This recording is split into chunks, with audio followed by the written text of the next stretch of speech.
Congress party ने शनिवार को आरोप लगाया कि लोकसभा में संविधान पर चर्चा का जवाब देते हुए प्रधानमंत्री नरेंद्र मोदी ने कोई नई बात नहीं की और सिर्फ मुख्य विपक्षी दल के खिलाफ आरोप मढ़े। पार्टी के संगठन महासचिव केसी वेणुगोपाल ने कहा कि कांग्रेस ने सदन में इस बात का खुलासा कर दिया है कि यह पूरी सरकार अदानी समूह के लिए चल रही है। कांग्रेस नेता वेणुगोपाल ने कहा कि प्रधानमंत्री के भाषण में कुछ नया नहीं है, सिर्फ कांग्रेस के खिलाफ आरोप लगाए हैं। हमने कल और आज खुलासा कर दिया कि पूरी सरकार अदानी के लिए चल रही है। जिस तरह से आरएसएस और हिंदू महासभा ने पहले दिन से संविधान का विरोध किया था, इसका भी खुलासा हुआ। इस दौरान केसी वेणुगोपाल ने दावा किया कि राहुल गांधी के भाषण के समय प्रधानमंत्री अनुपस्थित थे, गृह मंत्री अनुपस्थित थे। या तो वे राहुल गांधी का सामना करने से डरे हुए हैं या फिर वे विपक्ष में विश्वास नहीं करते। वहीं लोकसभा में पीएम मोदी के बयान पर वायनाड से सांसद प्रियंका गांधी वाड्रा ने प्रतिक्रिया दी। उन्होंने कहा कि प्रधानमंत्री नरेंद्र मोदी ने कुछ भी नया या रचनात्मक नहीं कहा। सुनिए उन्होंने पीएम मोदी के भाषण को लेकर क्या कहा। प्रधानमंत्री जी ने एक नई चीज नहीं बोली, वॉर कर दिया पूरी तरह से। मुझे बहुत दशकों बाद ये एहसास हुआ कि मैं वो जो स्कूल में जो मैथ का डबल पीरियड होता था ना, कि मैं उसमें बैठी हूँ और उसमें वो नड्डा जी भी ऐसे हाथ मल रहे थे। फिर मोदी जी ने उनकी तरफ देखा तो अचानक वो ऐसे लगने एक्टिंग करने लग गई कि मैं सुन रहा हूँ। अमित शाह जी यूं यूं अपना सर छू रहे थे। पीयूष गोयल जी भी पीछे ऐसे लग रहे थे कि सोने वाले हैं।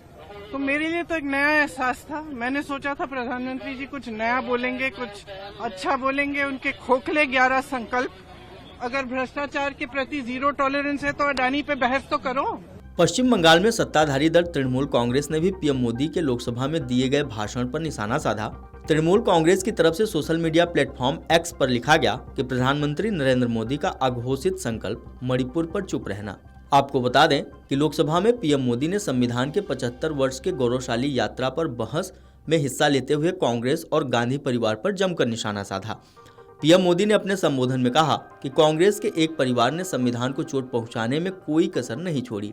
देश के लंबे इतिहास में एक ही परिवार ने राज किया है।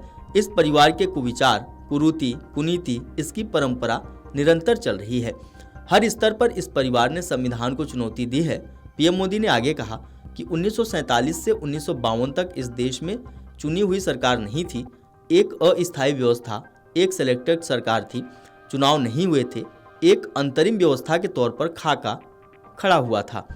1952 के पहले राज्यसभा का गठन नहीं हुआ था। जनता का कोई आदेश नहीं हुआ था।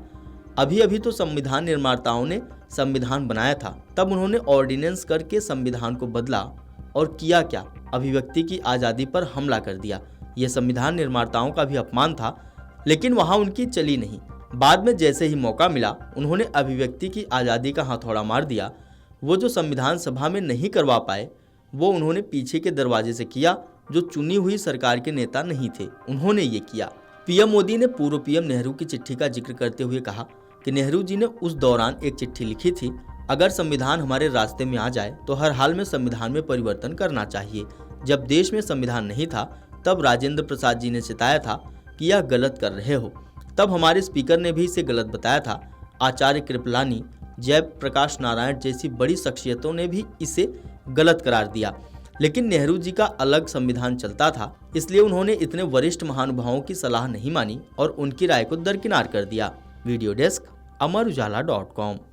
अगर आप ये वीडियो YouTube पर देख रहे हैं तो हमारे चैनल को सब्सक्राइब कर बेल आइकन दबाएं और Facebook पर देख रहे हैं तो हमारे पेज को लाइक करें। 8 मिलियन प्लस सब्सक्राइबर, आपके इस भरोसे के लिए बहुत धन्यवाद।